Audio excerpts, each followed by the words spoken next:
जितना जितने हम सत्संग करेंगे, हम अपने जीवन को उज्जवल बनाते जाएंगे, साफ सुथरा बनाते जाएंगे, क्योंकि सत्संग का प्रभाव ही ऐसा है। आप नहीं चाहते भी आपके अंदर जाएगा, ये बात जाएगी आपके अंदर जो आप सुन रहे हो। नहीं जाएगी क्या?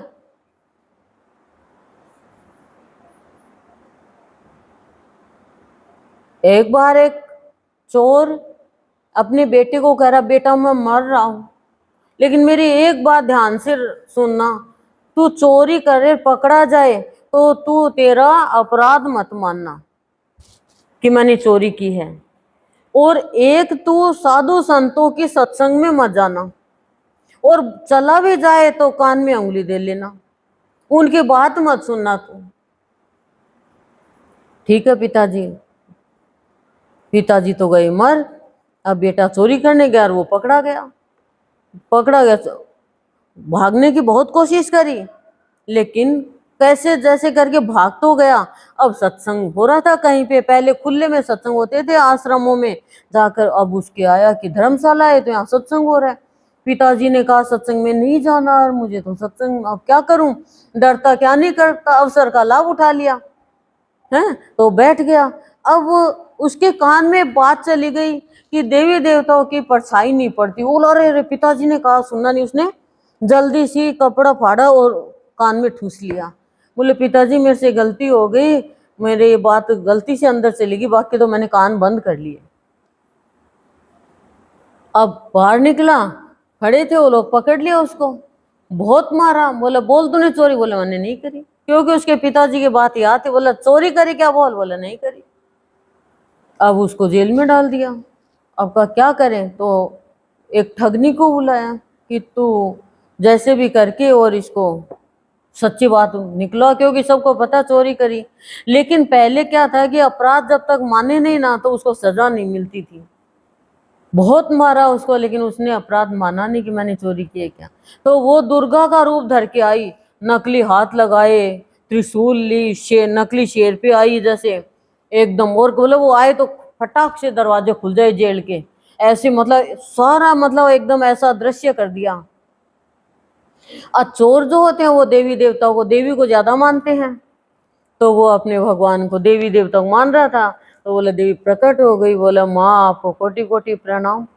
बोले पुत्र तूने चोरी करी है तो तेरा तू कबूल कर ले इल्जाम, मैं तुझे बचाऊंगी।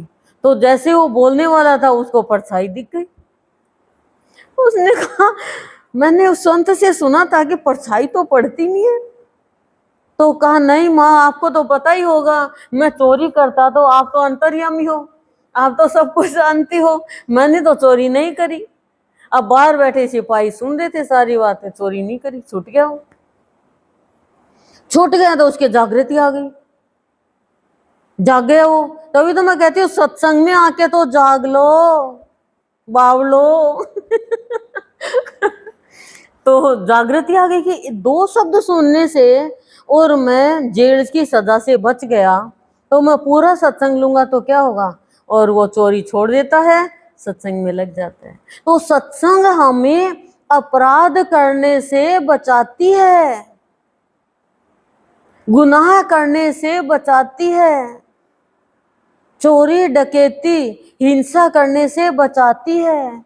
सत्संग में इतनी बड़ी काबिलियत है, तभी तो कहते हैं सत्संग बहुत बड़ी साधना है, बहुत बड़ी साधना है।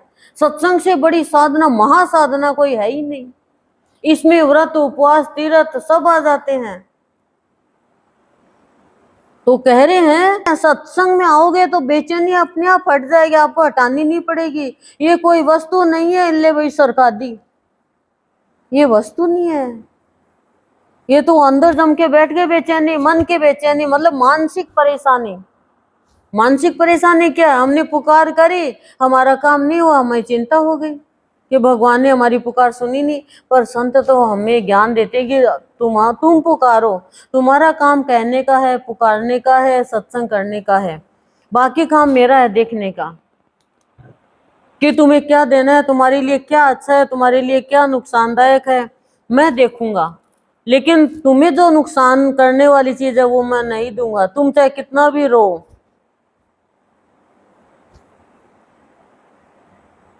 कितना भी लड़ाई झगड़ा करो, मैं नहीं दूंगा। मैं नहीं चाहता कि तुम्हारा नुकसान हो क्या, तुम गलत रास्ते पे चलो क्या।